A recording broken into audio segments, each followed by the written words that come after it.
మీరు first time చూస్తున్నట్లయితే like చేయండి, షేర్ చేయండి అండ్ ఆల్సో కమెంట్ చేయండి. సబ్స్క్రైబ్ చేయడం మాత్రం మర్చిపోకండి.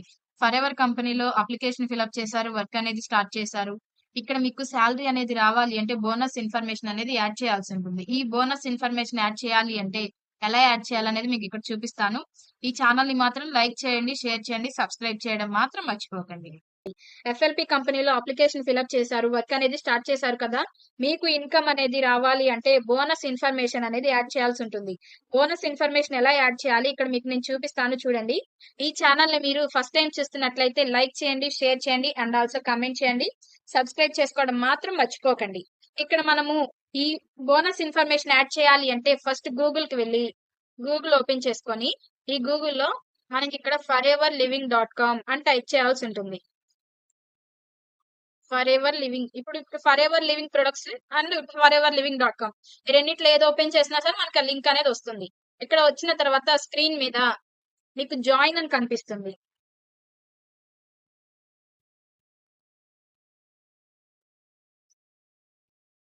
ఇక్కడ వేరే అకౌంట్ అనేది ఉంది. ఆ అకౌంట్ నుంచి మనం లాగౌట్ అయిపోతాము. ఇక్కడ లాగిన్ అని వస్తుంది. ఈ లాగిన్ దగ్గర క్లిక్ చేస్తే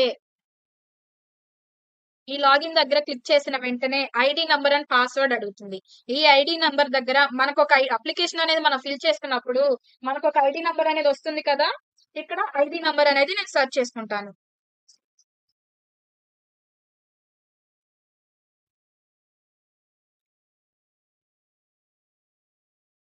ఐడి నంబర్ అనేది ఇక్కడ మనం సెలెక్ట్ చేసుకోవాల్సి ఉంటుంది. ఇక్కడ పాస్వర్డ్ మనం ఏ పాస్వర్డ్ అయితే అప్లికేషన్ ఫిల్అప్ చేసే ముందు ఏ పాస్వర్డ్ అయితే మనం పెట్టుకుంటామో ఆ పాస్వర్డ్ అనేది ఇక్కడ మనం సెర్చ్ చేయాల్సి ఉంటుంది. ఇక్కడ నేను పెట్టుకున్న పాస్వర్డ్ అనేది ఇక్కడ నేను పెడతాను చూడండి.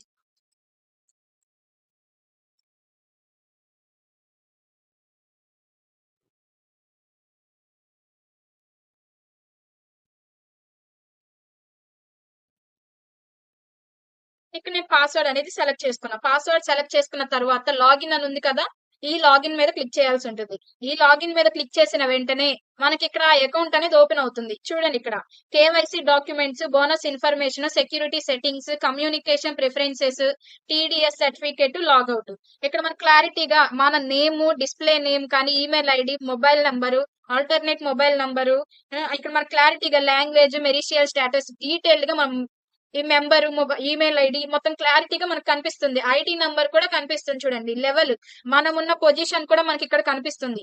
ఇక్కడ ఫరెవర్ ప్రిఫర్డ్ కస్టమర్ మనకు క్లారిటీగా పాన్ కార్డ్ నంబర్ తో సహా మనకు క్లారిటీగా కనిపిస్తుంది. ఇక్కడ బోనస్ ఇన్ఫర్మేషన్ మీద క్లిక్ చేయాల్సి ఉంటుంది. బోనస్ ఇన్ఫర్మేషన్ మీద క్లిక్ చేసి మనకి ఇప్పుడు డీటెయిల్స్ అని వాళ్ళు సెండ్ చేస్తారు కదా! వాళ్ళు సెండ్ చేసిన ఆ బ్యాంక్ అకౌంట్ ఫస్ట్ పేజ్ లో బ్యాంకింగ్ నేమ్ బ్యాంకింగ్ నేమ్ అనేది సెలెక్ట్ చేసుకోవాల్సి ఉంటుంది.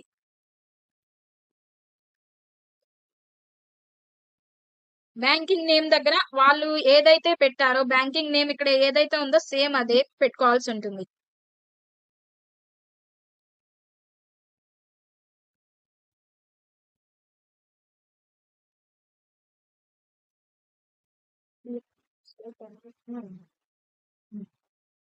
ఇక్కడ ఇక్కడ మనం డీటెయిల్స్ అనేది సెండ్ చేసుకోవాల్సి ఉంటుంది కదా! ఎస్బీఐ అయితే చాలా మందికి చాలా రకాలు ఉంటాయి. ఎస్బీఐ అకౌంట్స్ అని చాలా ఉంటాయి. ఇక్కడ మనము సెలెక్ట్ చేసుకోవాల్సి ఉంటుంది. ఇక్కడ చూడండి స్టేట్ ఇక్కడ మన ఎస్టీఏ స్టేట్ అని టైప్ చేయగానే మనకి ఇక్కడ నేమ్ వచ్చేసింది. State bank of India branch name ఇక్కడ బ్రాంచ్ నేమ్ అనేది మనం సెలెక్ట్ చేసుకోవాల్సి ఉంటుంది. వాళ్ళు పెట్టిన ఇప్పుడు ఎవరిదైతే మనము డీటెయిల్స్ తీసుకొని వాళ్ళ అప్లికేషన్ ఇప్పుడు డీటెయిల్స్ అన్ని కూడా మనం ఇక్కడ సబ్మిట్ చేస్తున్నామో బోనస్ ఇన్ఫర్మేషన్ దగ్గర సేమ్ అదే ఇక్కడ మనం సెట్ చేయాల్సి ఉంటుంది.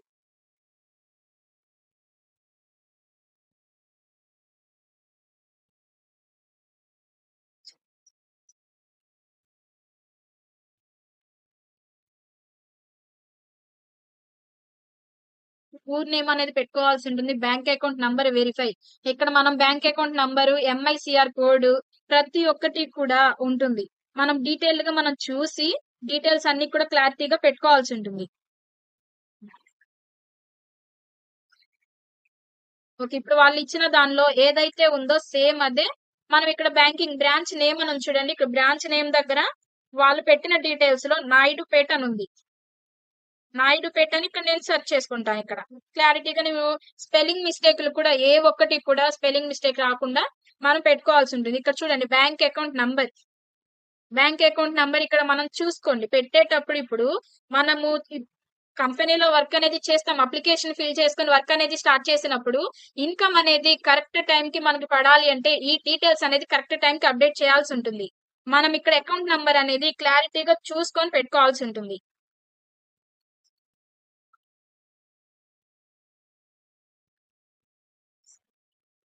ఇక్కడ చూడండి 3081474069 సేమ్ మొబైల్ ఇక్కడ ఏదైతే నంబర్ బ్యాంక్ అకౌంట్ నంబర్ పెట్టామో సేమ్ అదే నంబర్ ఇక్కడ పెట్టాలి. Bank account number verify same number ఇక్కడ సెండ్ చేయాల్సి ఉంటుంది.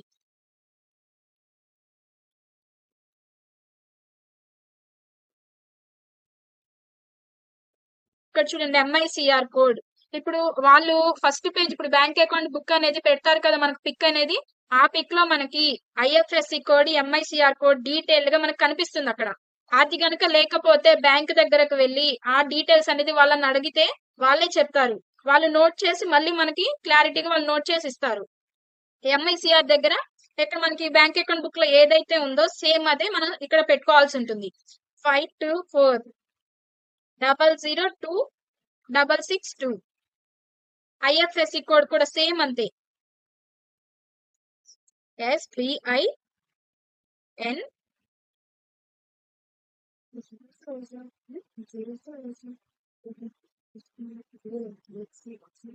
ఇక్కడ SBI ఇక్కడ 00005917 ఇక్కడ మనం పెట్టుకున్నాం. ఇక్కడ ఇక్కడ ఏదైనా సరే స్పెల్లింగ్ మిస్టేక్ అయినా నంబర్ అయినా రాంగ్ పెడితే ఇక్కడ మనకి రెడ్ కలర్ లో మార్క్ అనేది వస్తుంది. దాన్ని బట్టి మనకి అర్థమైపోతుంది. ఓకే మీరు పెట్టింది రైటా రాంగ్ అనేది మనకి అర్థమైపోతుంది. ఇక్కడ చూడండి క్యాన్సిల్డ్ చెక్ అని చెప్పి పాస్బుక్ అను పేజ్ అని ఉంది కదా. ఇక్కడ అప్లోడ్ డాక్యుమెంట్ ఇక్కడ క్లిక్ చేయాలి. క్లిక్ చేసిన వెంటనే లోకల్ స్టోరేజ్ మీద క్లిక్ చేసి మన ఫొటోస్ ఇక్కడ ఉన్నాయి కదా. మనం ఏదైతే ఫోటో షేర్ చేసుకున్నామో ఆ ఫొటోస్ అని మనకి ఇక్కడ కనిపిస్తాయి.